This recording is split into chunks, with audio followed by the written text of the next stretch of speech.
Welcome to this week's Treasury Career Corner podcast, where I interview Treasury professionals about their Treasury careers. Each and every week, I talk to them about how they've built their careers, where they are now, where they see both themselves and the Treasury profession going to next. Let's get on with the show.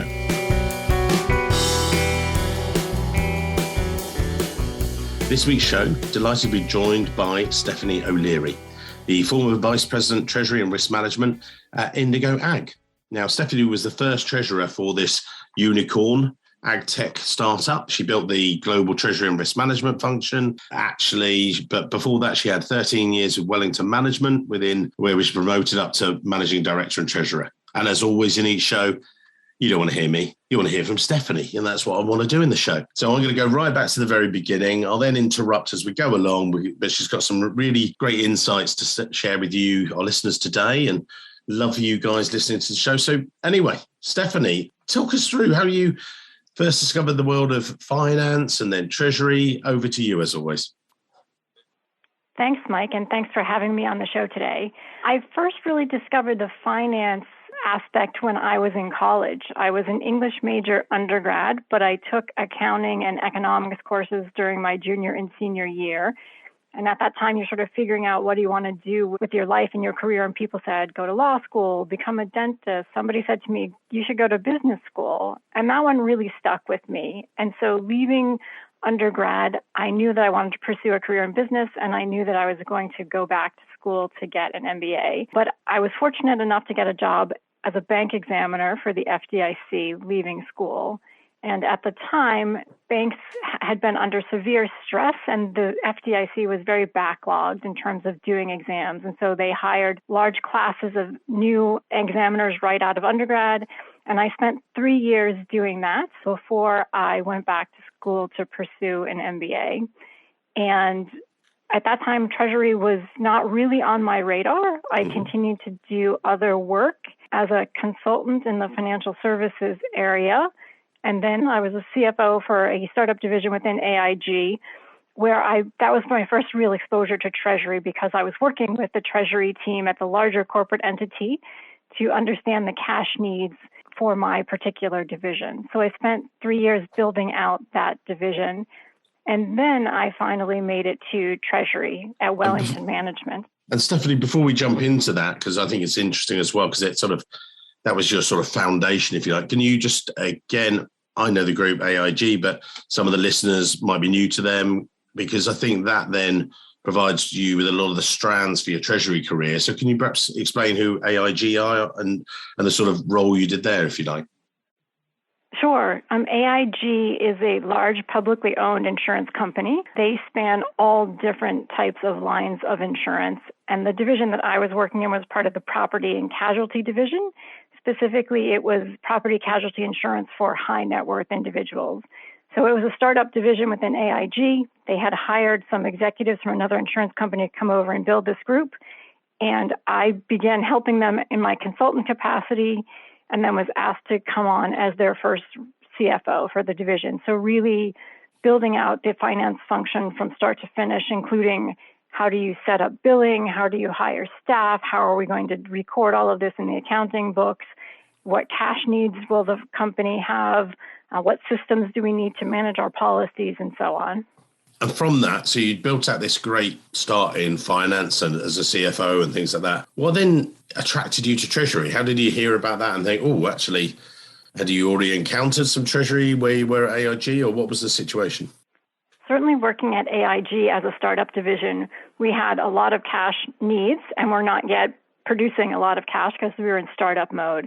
And so I worked really closely with the treasurer of the private lines division to project our cash needs. And for us at the time, that would have consisted largely of employee salaries and rent and things like that. And so really making sure that I was able to share with her the growth of our unit as we brought people on to be hired, so that we would have cash when we needed it. And that also entailed doing budgeting, right? So this was zero-based budgeting. There was no baseline to start with. I couldn't do a 10% growth over last year. And so, I was forced to really get down to the nuts and bolts of timing of when we were hiring people and, when we expected revenue projections to start coming and converting to cash. And so then the move to Wellington. So if you'd maybe just give us an idea of who Wellington are and what they do, and then the Treasury department there, because you were there for 13 years. Very lucky for you. Great career there. So talk us through. Sure. So AIG was in New York, and I was looking to relocate out of New York and come back to Boston at the time. So Wellington is located in Boston. It is a large institutional asset manager. It has more than $1 trillion of assets under management right now, and it is a privately owned partnership.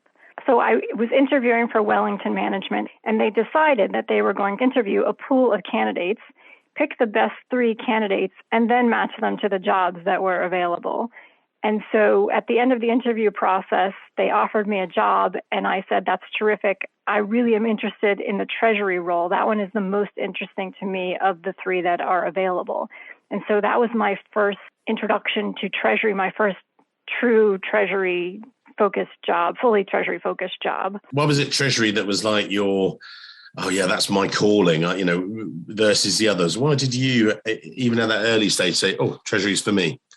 I think a couple of things. Relative to the other jobs, it seemed to me the Treasury job was more interesting, thinking about the future, thinking about debt facilities, thinking about capital structuring, thinking about cash management. The other jobs probably had a larger accounting and revenue focus to them.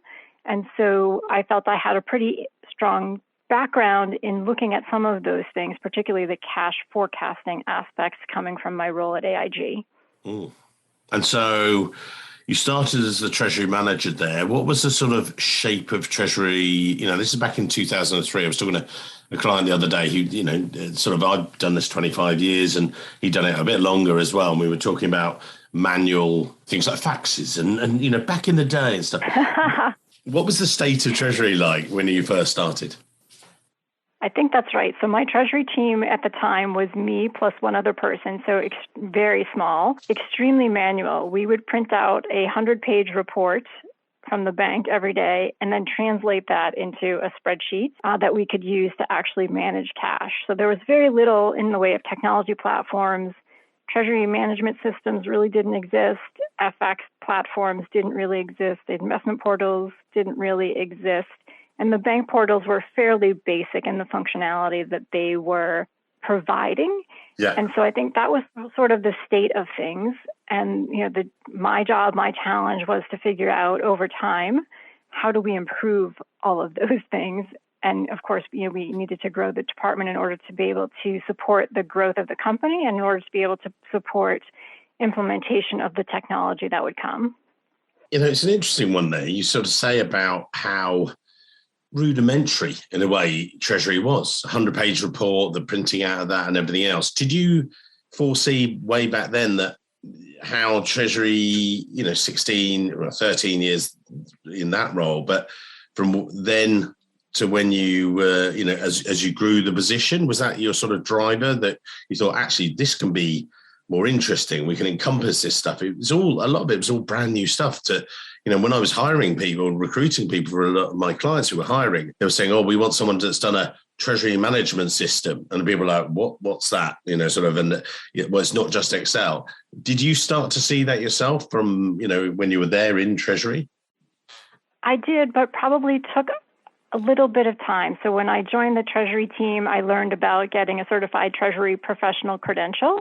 And so within 6 months of joining, I had gone out and gotten the credential. And then I started to attend conferences and webinars and started to learn about investment portals or Treasury workstations and the technology that other people were using to automate. Mm-hmm.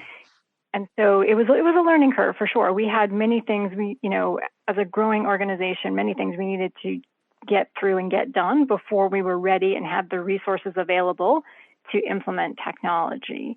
And as often happens in finance organizations, the accounting system typically gets the most resources, the most time and effort, the most budget.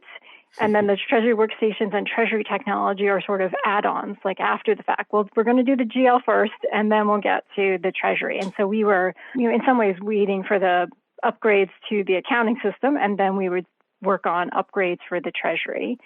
And so we did put in a Treasury workstation. We did put in a an FX hedging tool. We went to Goldman Sachs to use their investment portal, and we stopped printing out a 100-page report and translating it into Excel. We automated, once we had a Treasury workstation, we were able to automate the accounting. And so some of the manual processes were automated away and some continued. And I think that's always the case in Treasury. You need to have enough volume of something before it makes sense to automate it versus maintaining it on a spreadsheet. And what's your Treasury ethos? What I mean by that is, some people have a natural curiosity, and I think that's a word I've heard a heck of a lot from lots and lots of different treasurers. But what I mean by is, you're reporting into the CFO. Your reason for being there is to actually sort of de-risk it, to look after the company's money and everything else. And then you're trying to sort of elevate the position of Treasury. Did you, throughout that time, sort of always think, right, this is what we've got to deliver, guys? This is what we've got to do? Or what was your Treasury ethos, if you like? What's your thoughts? First and foremost, you've got to manage the cash and the FX and some of those other things. Like, those are sort of table stakes, and you need to have a very well-controlled process and an environment of control and a mentality of control. And then once that is taken care of, you can begin to think about the more strategic aspects of the role. What are the latest investment opportunities, and how can we take advantage of those through the policies that we have? What's the right capital structure and capital, what mix of debt and equity are we looking at? How can we work with our bankers to implement a cash pooling initiative? How can we work with our partners, tax and legal, to put in place stronger intercompany agreements or tax agreements that will make better sense for the company as we continue to evolve in our structure. And so I think there's sort of this sense of having a strong foundation in place and then being strategic on top of that. And I often, use an analogy about driving a car. Treasury done well is sort of like you're driving the car, looking out the front window, anticipating what's coming ahead of you, and making sure that you avoid the potholes by managing risk appropriately. Many other functions are probably different. Accounting is probably looking a little bit more in the rearview mirror. They're recording what has already happened and making management reports to enable future decision making. And so, I like to think about Treasury as having a really strategic perch to the entire company, because everything eventually comes through cash, and you have the opportunity to see what is happening in the company or what is not happening in the company that should be happening, because you'll see it come through cash. Ideal. And maybe, can you just explain a bit more about Wellington Group before we move on to your most recent role? But Wellington Group and the role of Treasury in there, if that's the right way, because it's, a massive global group. Now, some people we talk to, they're a company with maybe very product-centric or very service-centric or things like that. What was the role of, Treasury at Wellington Management, as it were? Sure. So Wellington had a corporate treasury, and then it also had investment operations. And so my role was purely dealing with corporate treasury, so the revenues that we were receiving from management of other people's money, and obviously all of the expenses that the company would have to pay.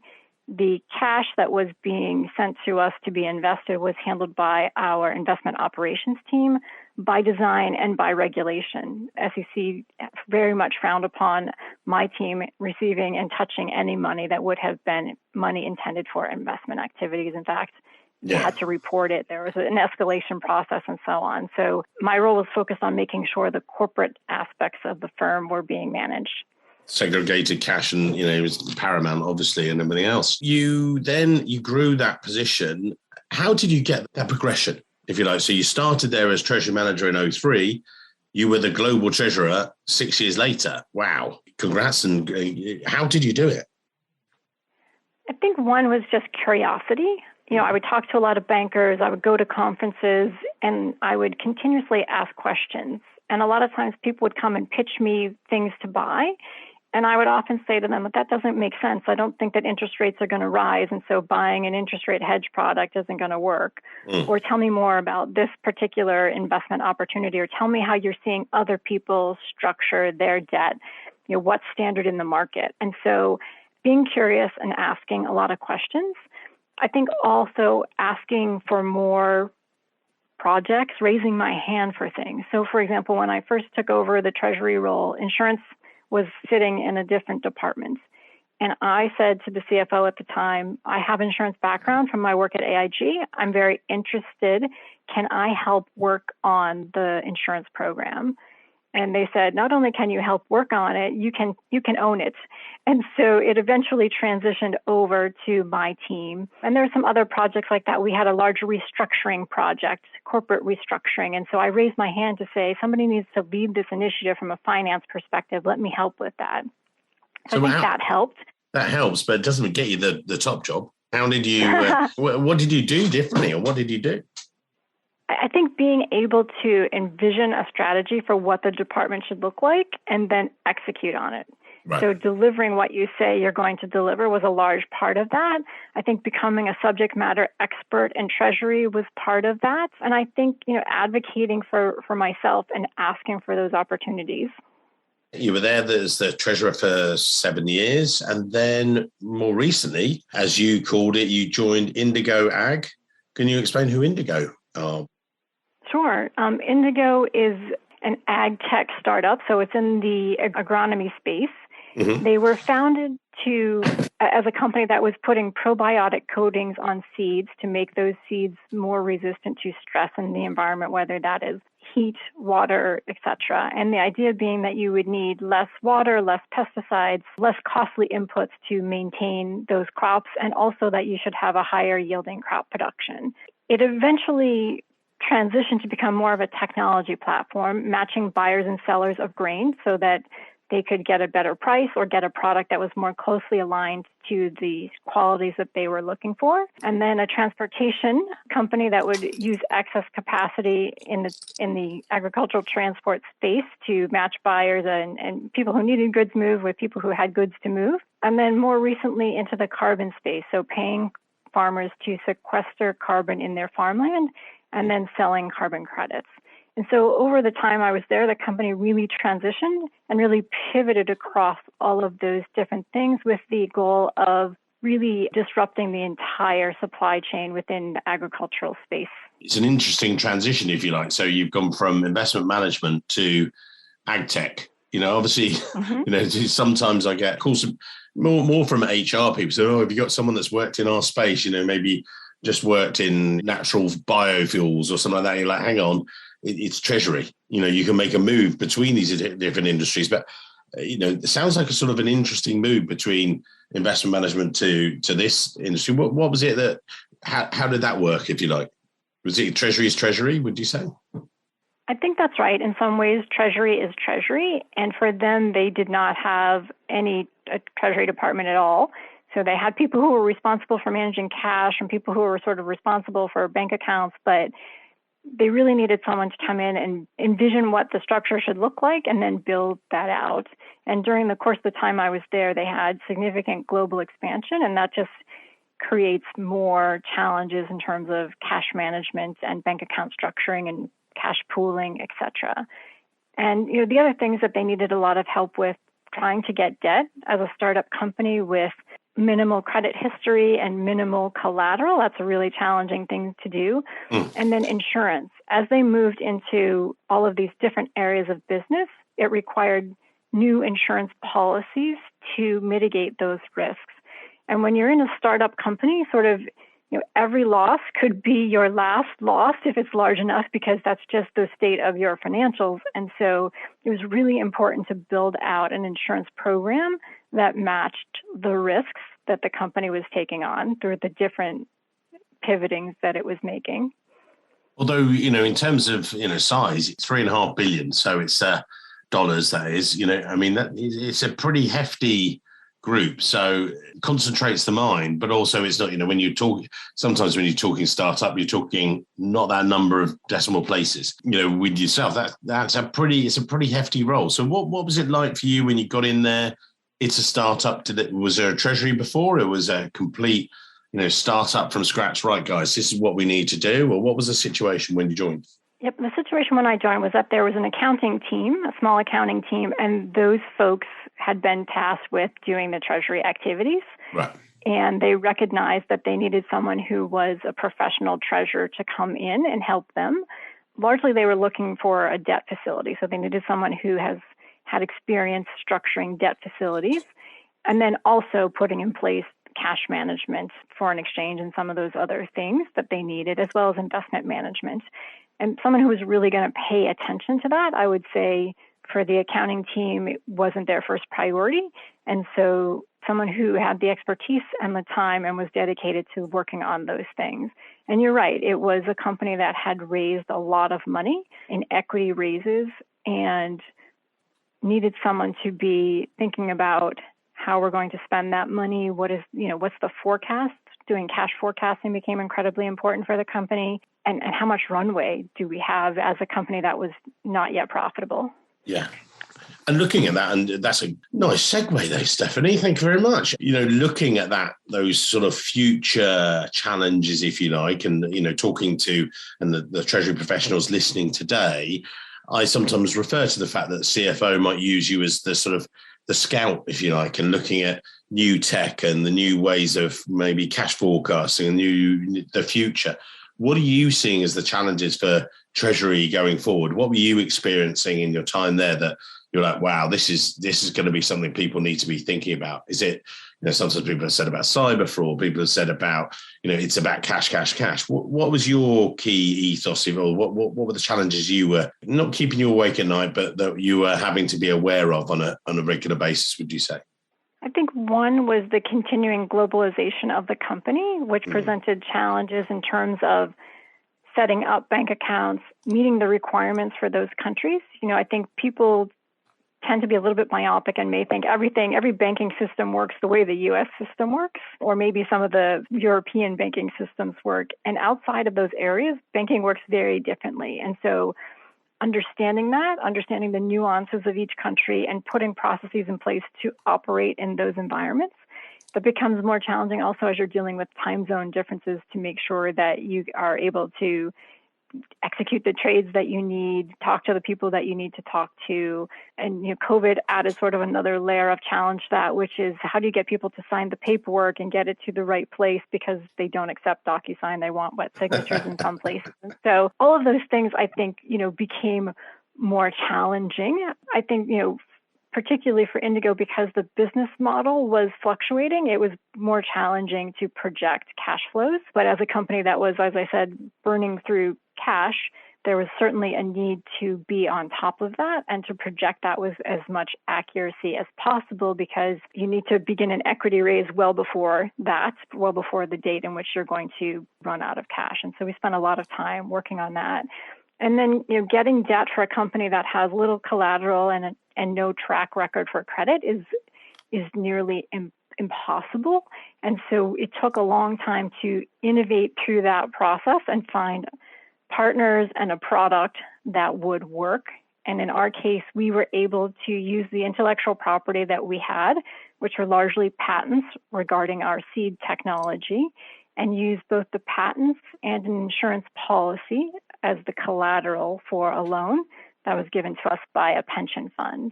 And I would say that was certainly a challenge. It took us, we thought it would take a few months. It probably took us closer to a year and a half to get that done, because it was new. It was the first time anyone had done anything of that size in the market. And it took a lot of convincing to get insurance companies on board, to get a lender on board, and then to work through all of the terms for putting that product together. Yeah. And more recently, you've left the group. What are you looking at for the future? Do you think is the future challenges for you that you're thinking about for yourself, for Treasury? What are you excited about, if you like? Sure. So for me, my next role, I'm hoping to return back to the asset management space or the larger financial services space, banking, insurance, fintech.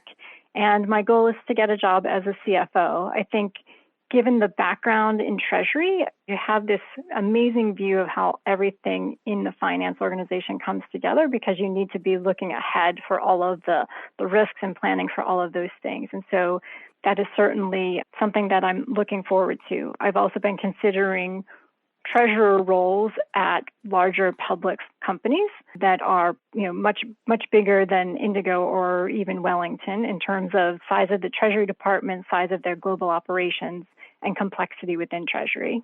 I think, in terms of what I see ahead for Treasury, More technology for sure, right? AI will help with cash forecasting. APIs will help with sharing of data, less manual, like all of those things are happening. And then more global. I think most companies today, every company that I talk to is looking to go global and looking for people who have experience working across different geographies. And then more strategic, right? This view of how do we make sure that we have a very clear view in the windshield.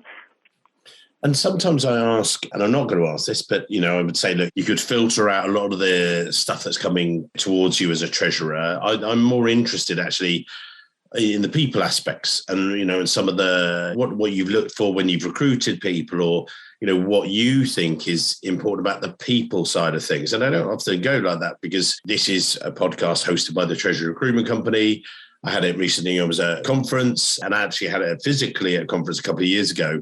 Someone says, please avoid talking recruitment. And I do, I try to deliberately because I don't want it just to be focused on that. But I think it's interesting. You and I had spoken, Stephanie, about some of the people aspects of things. What do you think is, if you're a listener today and you're looking again later on, we will not now, but, shortly we'll get to putting your LinkedIn details in the show notes. But if someone's looking at your profile and goes, do you know what? I want to be like Stephanie. I want to have a treasury career like Stephanie. What recommendations would you make to those people listening today that they should think about or, within team-wise and people-wise, if you like?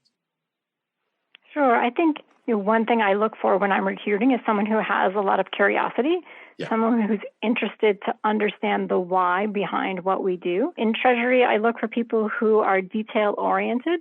I think, literally Treasury is a place where we count the pennies. And while that is not the most glamorous aspect of the job, it is really important because if you add an extra zero, that becomes, that's problematic. I think people who are willing to do what it takes to get the job done. Some Excel skills are necessary in Treasury. And I think, as I said, there are systems in place at most companies, but you'll never get away from Excel in Treasury. And then someone who is able to look at things and say, I can make this better. We can automate this. We can put some shortcuts in this process to alleviate this. We can restructure the bank accounts in this way. Like someone who is engaged in working through and making improvements. Yeah. For Treasury, most of our jobs require a bachelor's degree. MBAs are not necessary, but helpful. And certified Treasury professional credentials are helpful, but also not required. And why do you say that? CTP is a great thing. And we say, I want a CTP for someone. And I know it's a rubber stamp a lot of the time, of your sort of experience, if you like, and gives you that sort of that benchmark, if you like. But why else do you think that's important? I think it shows that it demonstrates that you're curious because you have taken that step to do self-study and to engage with other people in the industry and to do the continuing education credits and stay abreast of what's latest and greatest going on in the Treasury industry. So to me, it's a demonstration of the curiosity of your willingness to make improvements and learn new things. Love that answer. That'll be featured after the show and things. And I mean, you've touched on this, I think, a little bit throughout the show as we talked about it. But, as we come to the end of today's show, if we put in your LinkedIn details in the show notes and people can then connect to you if they think it's right to have you in the network and everything else and vice versa for you, what sort of, as you reflect, what are the top tips you would give? And that might be someone early stages of their career. We've covered the curiosity piece, so that's a big tick. And I think that I hear that very often and things. But what other things do you think we've got, maybe do study or whatever, but what are the top things you would say, actually, someone you're sitting with a coffee, their early stages of their career, you're with them in the coffee shop and they're saying, oh, crumbs, how do I become like you? What recommendations would you give them, would you say? I guess like a couple of things. One is work hard and take ownership of the projects that you're given and the opportunities that you're given. Raise your hand and ask for new opportunities. Let your boss know what you're interested in, and hopefully you get the opportunity to work on some of those projects, which will ultimately help you as you look to get promoted.